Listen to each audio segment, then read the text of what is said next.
It is hard to not carry the cultural baggage of a book like Revelation into our worship this morning. It's hard to not automatically hear the ways that it's been used or abused or twisted or retold to fit certain theologies or politics. It's hard to not see the Left Behind series or the wide variety of rapture and doomsday clocks one can find from a cursory search on the internet, and I don't recommend doing that, by the way. It's hard to not carry our own assumptions about this radical, mystical text that speaks of seals being opened and visions and creatures and battles and violence. For so many of us, most of what we think we know about Revelation can be summed up by the apocalyptic billboards that tend to dot the interstate. As I worked through the text this week and struggled with some of my own assumptions, I had a few questions for my colleague. He had a distinctly different Christian upbringing than I did, and in my questions, he helped me dig deep into my memory from seminary as we worked through premillennial post-dispensationalists and post-millennial post-tribulationists and every other possible combination in between.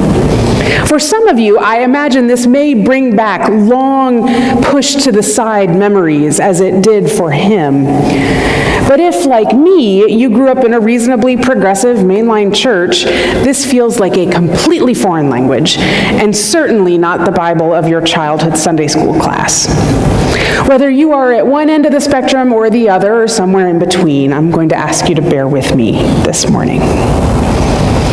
Both of this morning's texts, the 23rd Psalm and our text from Revelation, come to us from the Revised Common Lectionary, the prescribed group of texts that many Christians around the world look to each week as they journey through the Christian year.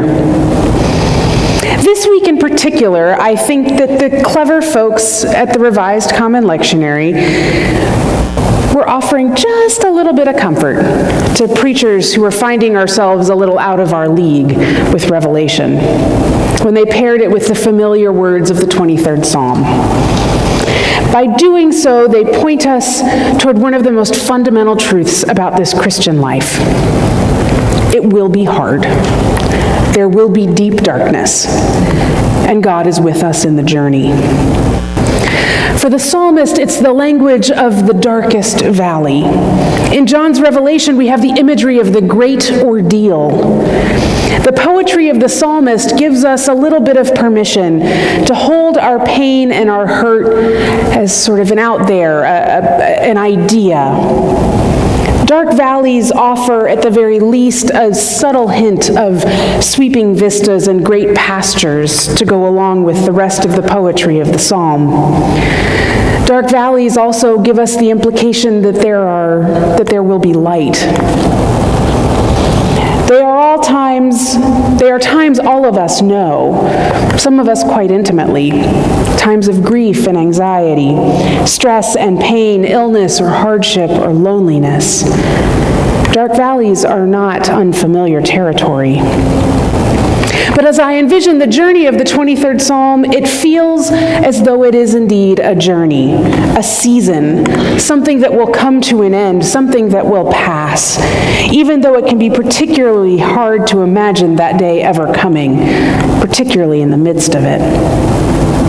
John's language of the great ordeal feels like the single greatest euphemism for this mortal life that I have ever heard, though that may in fact speak more to my particular season and current view of our world than anything else.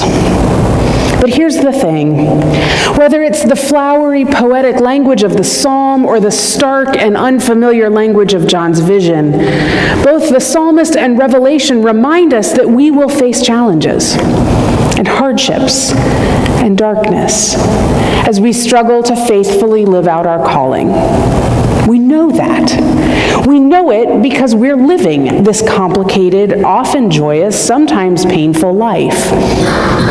We know how to hold these truths simultaneously.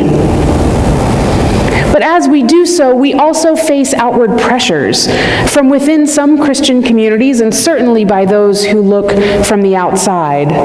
A pressure that seems to manifest itself in this strange and troubling assumption that to be a person of faith is to be shielded from pain or discomfort. It's the false and deeply damaging viewpoint that if only one had enough faith, or prayed hard enough, or studied enough, then bad things wouldn't happen.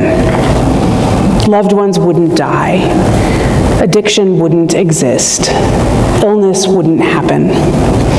Friends, I believe all of us in this room have been at this life of faith long enough to know that's simply not how it works. And both the psalmist and John's revelation point us toward the reality that it is not God's job to keep us from stubbing our toes, or far worse. Rather, God only ever assures us that we will not be alone, that God will walk with us in that journey. The great promise of our faith is not that life will be easy, but that pain or hardship will not have the final word. And that's the assurance that I need to cling to. Perhaps particularly because no matter how much I try, I watch too much news. I need to know that it's not the final word. Perhaps, like many of you, I have been haunted these last months by the stories coming from the U.S.-Mexico border. As a native Floridian, I have always been particularly struck by the ways we seem to arbitrarily criminalize some people for merely existing, oftentimes based on the color of their skin, while at the same time have an economy built on the backs of those very same people. But what we've seen in these last few months has honestly overwhelmed me. One particular story has struck me, and it's not necessarily the story of a refugee family journeying hundreds upon hundreds of miles in an effort to escape unfathomable violence, though it's that story too. And it's not necessarily the story of children separated from their families, detained and jailed with little hope of reunification, though it's that story too. Rather, it's simply the story of water in the desert. In Arizona, there exists a multi-faith coalition of folks who, since the 1980s, have been offering support, sanctuary, and compassion to people crossing the desert. They've openly provided water and medical care and empathy and shelter to those who our government has deemed illegal by their mere existence. While for decades, the sanctuary movement, Humane Borders, and now an organization called No More Deaths, have worked openly and publicly to provide the most basic humanitarian aid to those in need. In the last few years, their work has not only come under scrutiny, but outright hostility. Part of their work has been to honor those who have died in the journey. They do so by marking the location when they come across someone who has died in the desert. They mark the location, they look for any identifying information so that they might get word to families still in Central America. And ultimately, by oftentimes placing water stations in those locations. These water stations provide life-saving hydration in the midst of one of the world's most inhospitable regions. They're putting water in the desert. As early as 2012 and 2013, the humanitarians with No More Deaths discovered that as Border Patrol agents would come across these water stations, they would destroy them, dumping the water, slashing the sides of the barrels, sabotaging what little hope may have existed in the vast wilderness. Friends, I assure you, no one is crossing hundreds upon hundreds of miles of desert for some stale hot water on the other side. And yet that was the argument that gets made.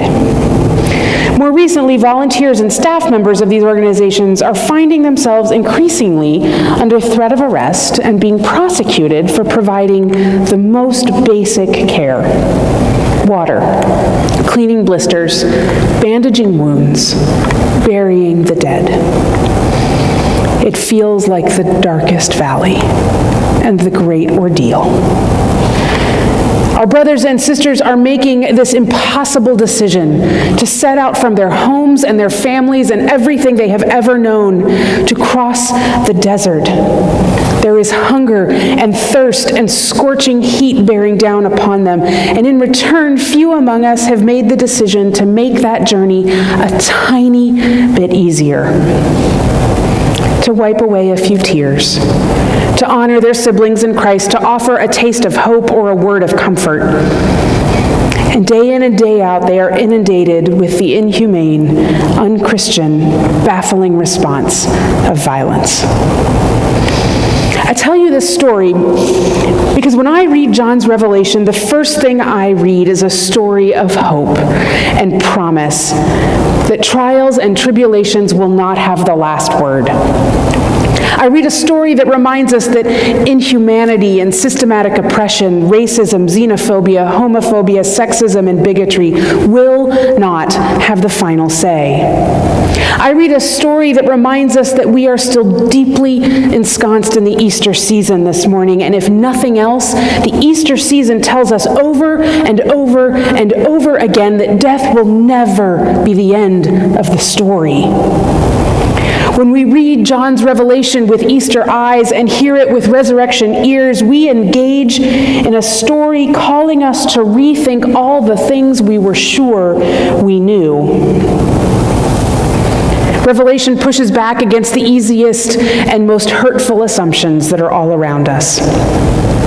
Instead of allowing our culture to glorify the violence contained in these pages for their own whims and gains, we are able to see with the power of our resurrection eyes that in the kingdom of God, swords are beaten into plowshares and spears to pruning hooks.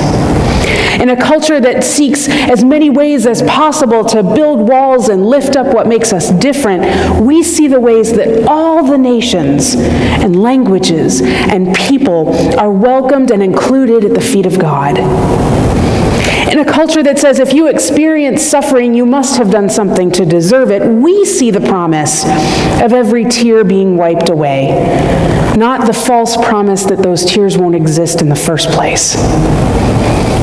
In a culture that lifts up a very particular kind of victory, which pits us against them, the crushing of enemies or zero-sum games, being Easter people compels us to see the ways that powers and principalities will never have the final say. Death will never be the end of the story. And the promise of new life will always, always, always look a little more just and a little more welcoming and a little more loving than even we can possibly imagine. There are those in our culture who would say, well, if God will wipe away every tear in the next life, then we needn't worry about it today. Nope, that is not how this works. And it's why I keep returning to these stories on the border and the work of organizations like No More Deaths. The ways I'm inspired and challenged by activists in so many corners of our world. Theologians would call this the tension between the already and the not yet. Yes, Jesus has already come and lived and died and risen so that we might have new life. Yes, we have been assured it's not Jesus' last word to us.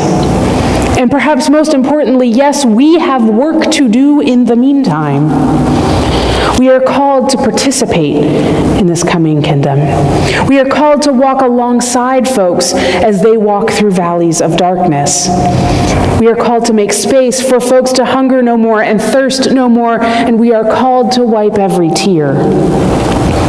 We are called to be the hands and feet, the eyes and ears, the heart and soul of the same Jesus whose resurrection we still celebrate.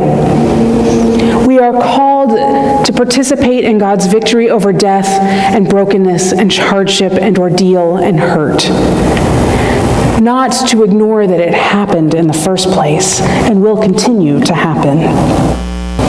We do all of this in the sacred assurance that goodness and mercy will follow us in all their complexities our whole life long, and we will dwell in the house of the Lord forever.